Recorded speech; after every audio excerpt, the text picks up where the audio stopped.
Welcome all of you to our next class. Last class we saw what is DNS on transfer and the importance of DNS on transfer, etc. Now we will see another major kind of method used by hackers to get personal and critical information of a company,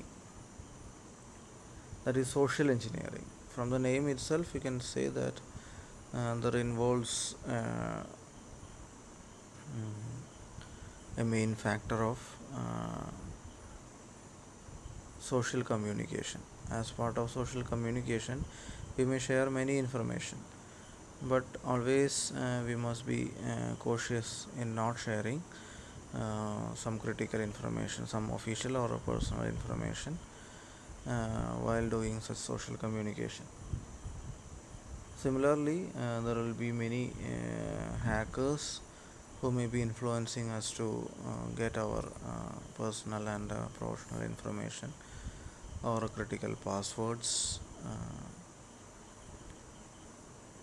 through many methods. So we will see all the different techniques used by these social engineers or social engineering attackers.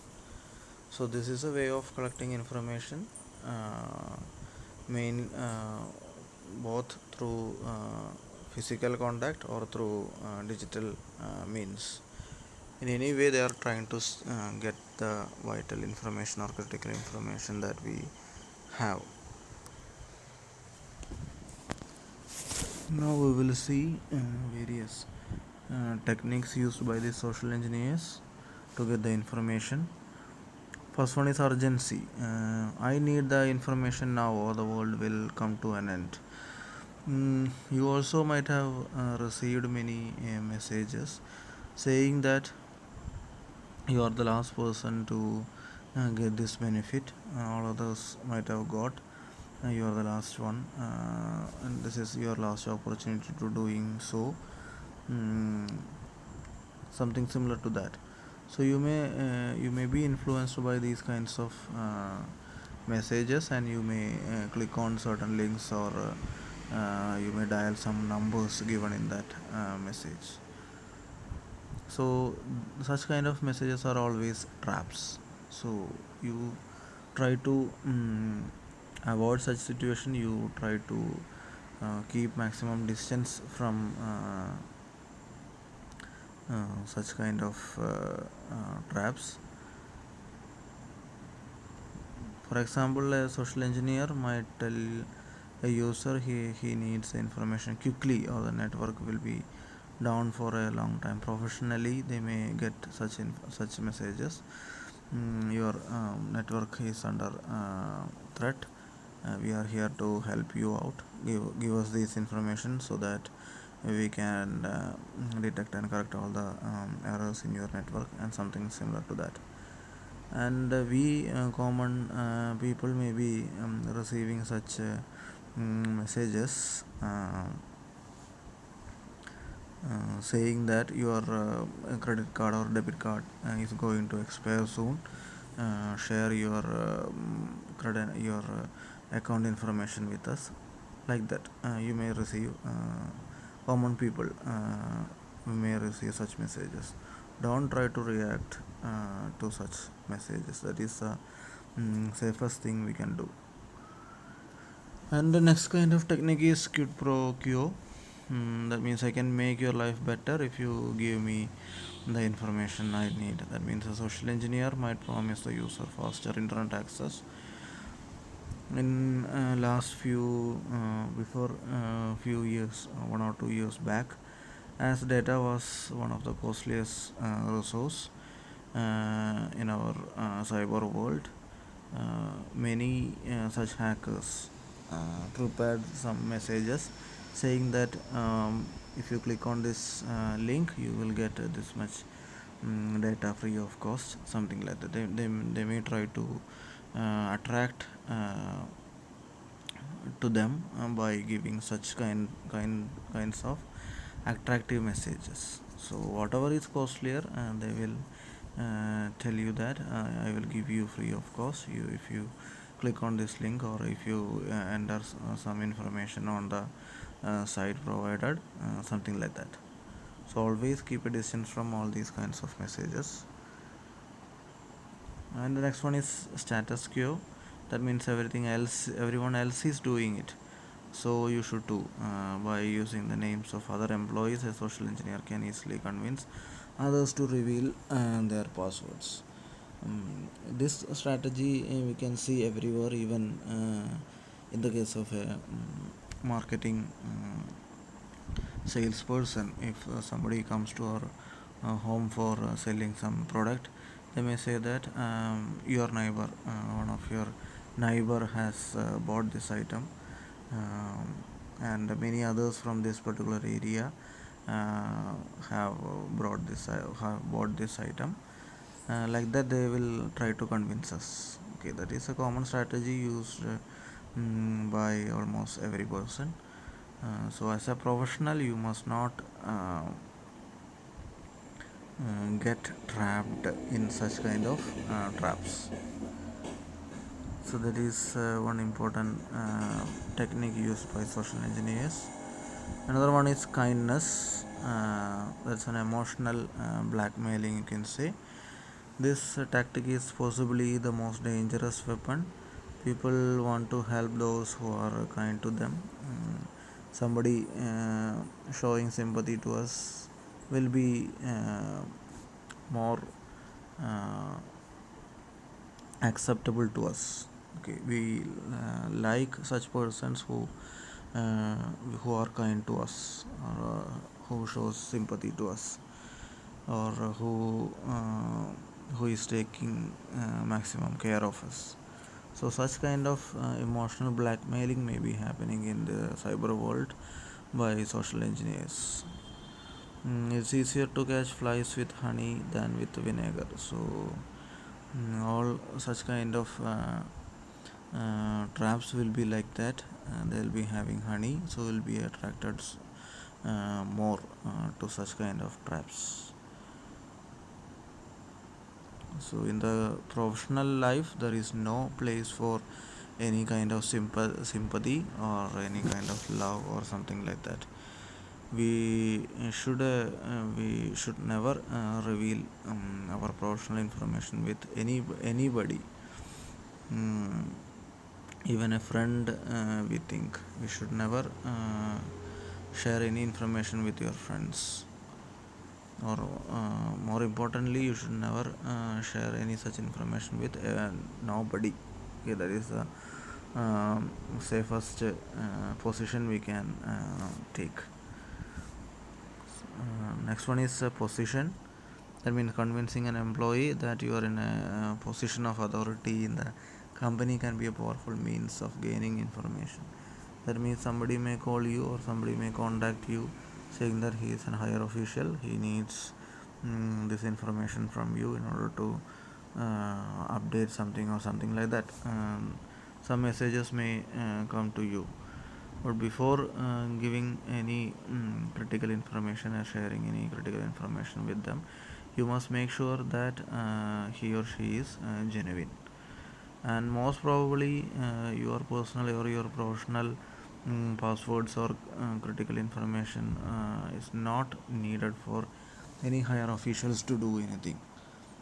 If they want to do some if they want to use your information for any kind of such genuine purposes, you yourself can go there, and you can type in your user credentials for mm, such kind of updations, and you must keep an eye on each and every process involved in it. Otherwise, the whole blame will come onto your shoulder. So whenever you are in a position, you must keep all the passwords or critical information safe from even from higher authorities. You should never share any such critical information with anybody. So social engineering is the ability to use an understanding of human nature to get information from unsuspecting people. So always try to keep distance from such kind of social engineers. Now we will see some familiar techniques used by such uh, social engineers to gather critical information. They are shoulder surfing, dumpster diving, piggybacking, fishing, and fishing. Okay. Now this shoulder surfing and piggybacking, they are related to physical means that a hacker may follow in order to get vital information regarding a particular thing. Dumpster diving, in which you can say that it also needs some physical contact to get the information. And fishing, in the case of fishing, you can say that it can be done uh, through digital media also. So we will see each one of them in much more detail. Shoulder surfing, as the name implies, shoulder surfing is an act of getting or not actually stealing. They are trying to get the critical information like password and username and password by coming physically close to a particular person. So suppose a hacker needs to get a username and password of a professional.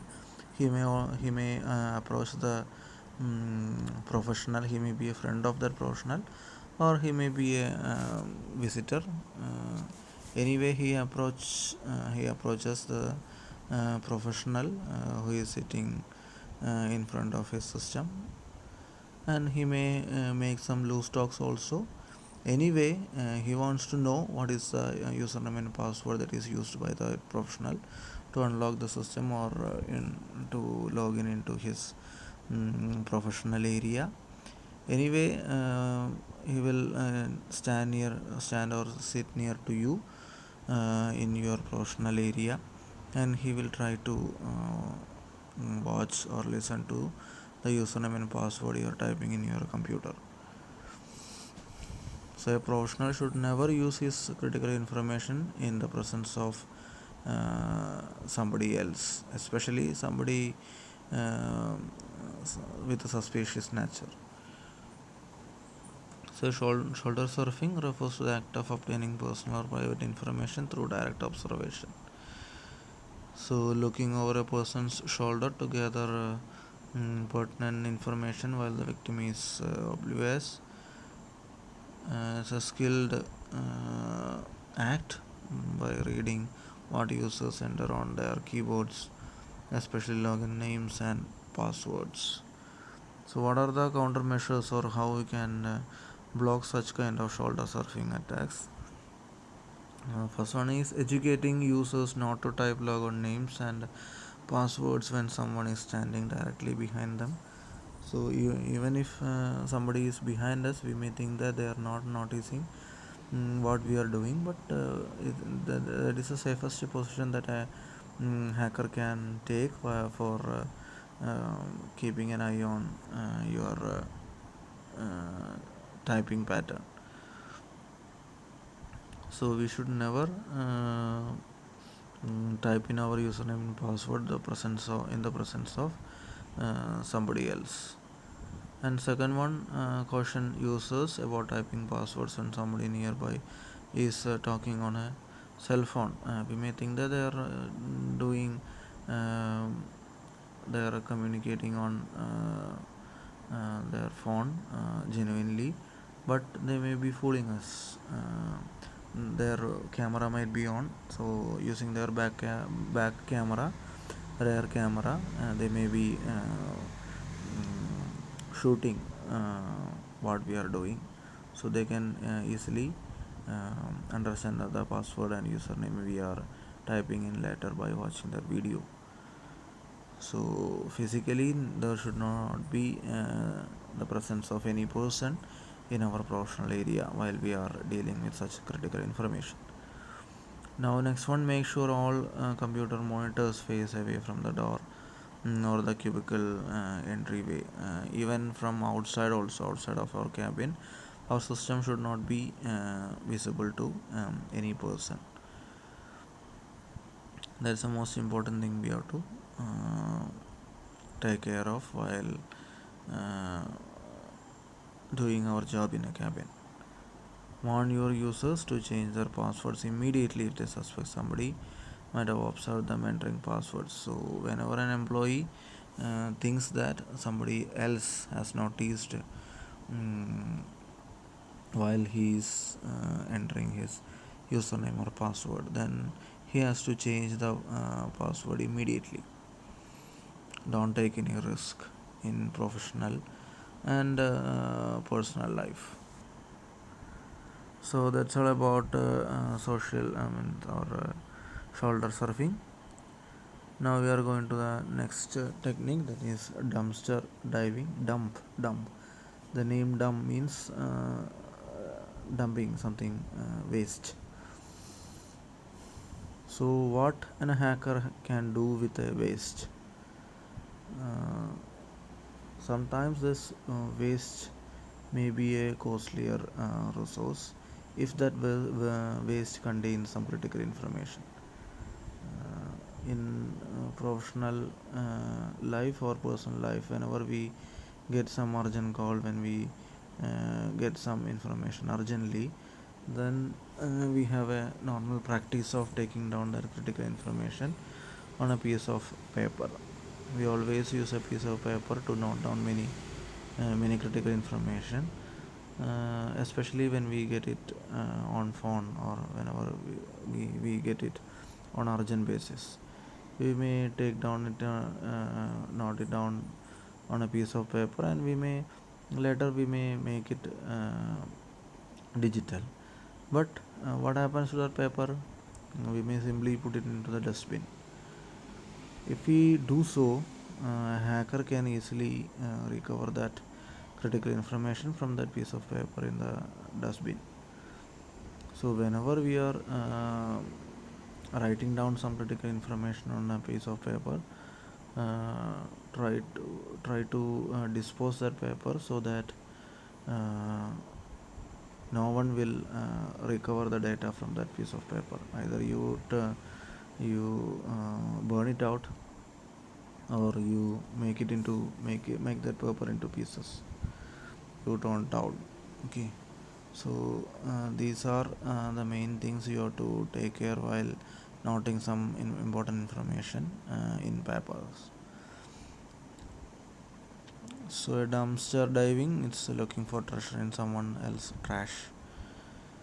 In the world of information technology, it's a technique used to retrieve information that could be used to carry out an attack on a computer network. It's not limited to searching through the trash for obvious treasures like access codes or passwords written down on sticky notes. Seemingly innocent information like a phone number, mm, calendar, or organization chart. Any professional or personal information noted down on a paper should not be littered carelessly. It should be disposed properly. That's the main caution we have to take.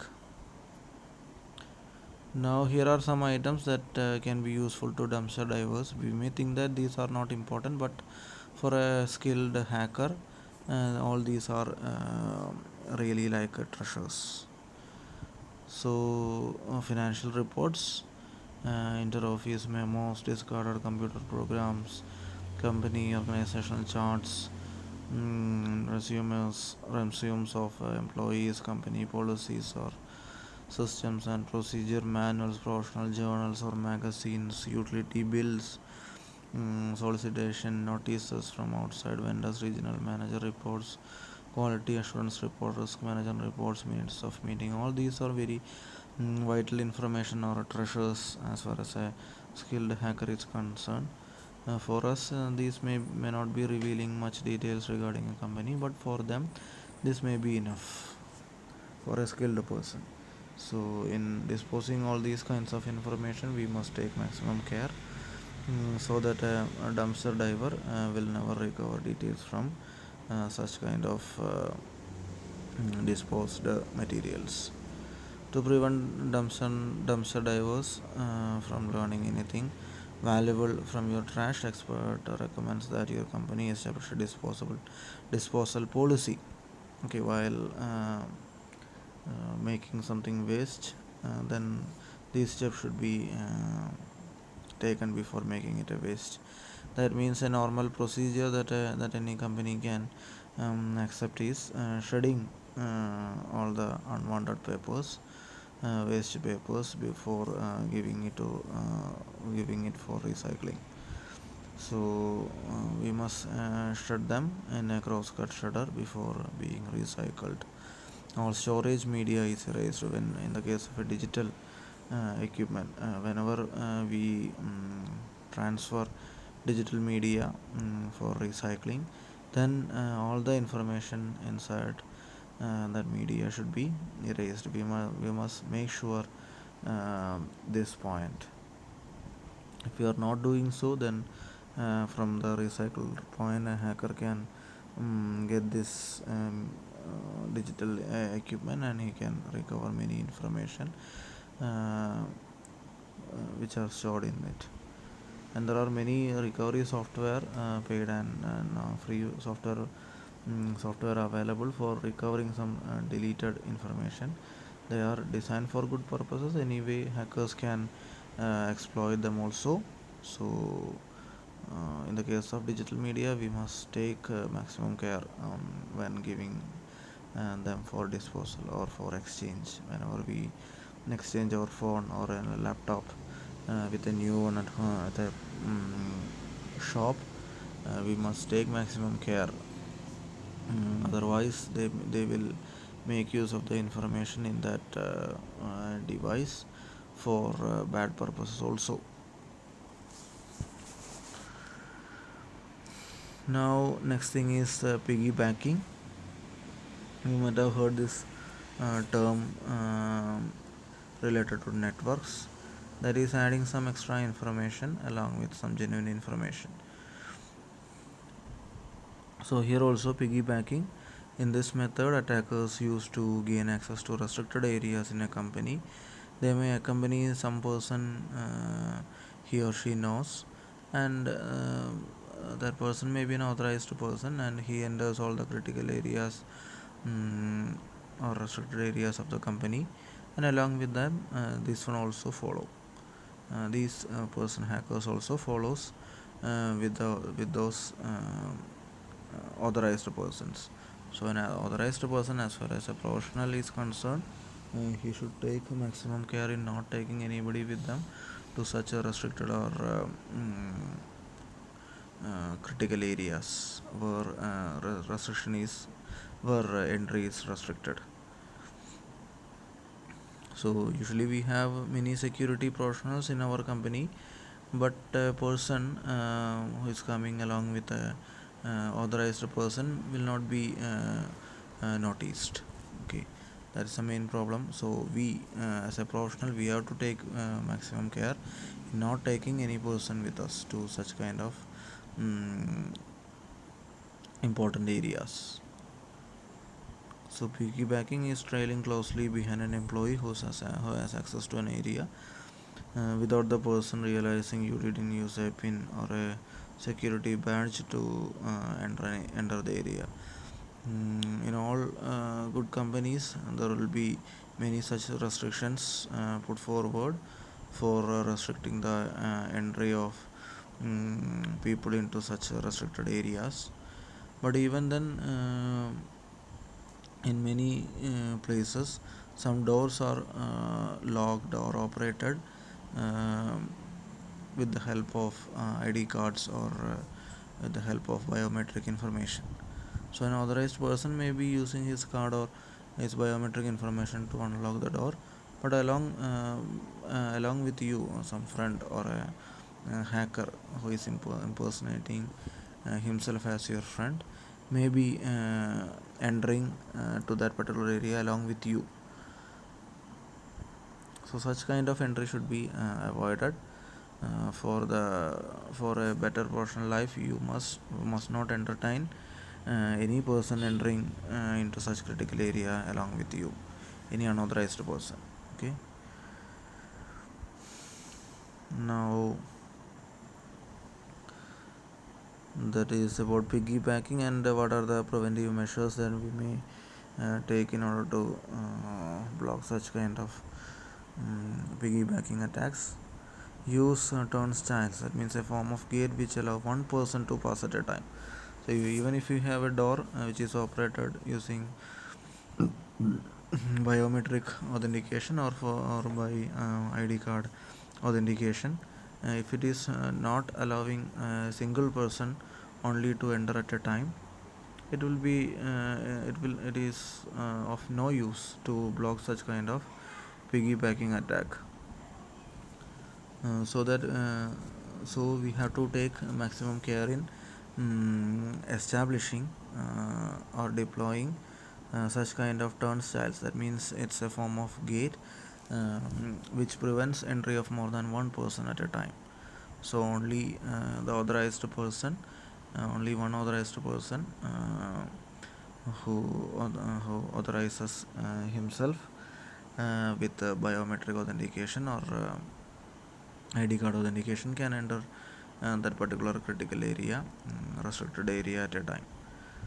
If another person wants to accompany you, he must be an authorized person, otherwise, he cannot accompany you in that restricted area. And next point is train personnel to notify security when they notice a stranger in a restricted area, even along with a high profile professional of a particular company. A security professional should never allow any person to accompany him or her. Even he may be a boss of the company, but he must take maximum care while allowing any other person along with the boss entering in such a restricted area. Next one is ensure all employees use access cards to gain entry. So such kind of any biometric or entry card authentication mechanism with the help of turnstiles, that means gates or doors which allow only one person to enter at a time, uh, have to be deployed in our company. Now the last point, that is phishing. uh, this is something like this is not done through physical means, but mainly through digital means.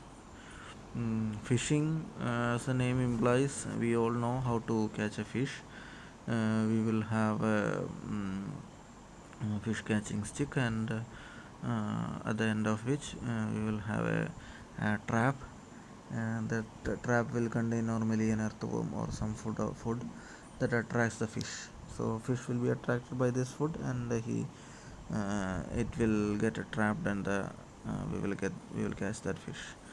So in the similar way, we may get many messages in the form of email or SMS or WhatsApp messages saying that mm, you have we have an attractive offer, or you have got a first prize of this particular online lottery, or saying something like that. And they may tell you to share your bank details or some critical information, so that they will transfer the amount or something like that. They will try to attract you people to their trap. So we must always take maximum attention while replying for such kind of messages or emails. And most probably, whenever you think that the one particular message is of this particular phishing nature, then it is better always not to even open it. So the type of attack carried out by email. Email includes links to fake websites intended to entice a victim into disclosing private information or installing malware. So they may get your information, or there's a chance for getting some malware installed on your system. So always we must keep maximum safest distance from all these kinds of traps. Now spear phishing, that is something which is very pointed attack. That means attack that aims a particular person. So it's a type of phishing attack that targets specific people in an organization using information gathered from previous reconnaissance and footprinting. So a phishing attacker might have collected all the details regarding the very important person in the company by making a detailed study of your company, or they might have used almost all the tools we have discussed before. And after getting all the information about a particular person, or by realizing the weak points of one particular person, they may be trying to set phishing uh, traps in order to get critical information related to the company. So that's all about phishing, and we comes to an end of this social engineering attacks. And this is the end of the footprinting process also. Now in the next class we will see different methods used for port scanning. Okay, thank you.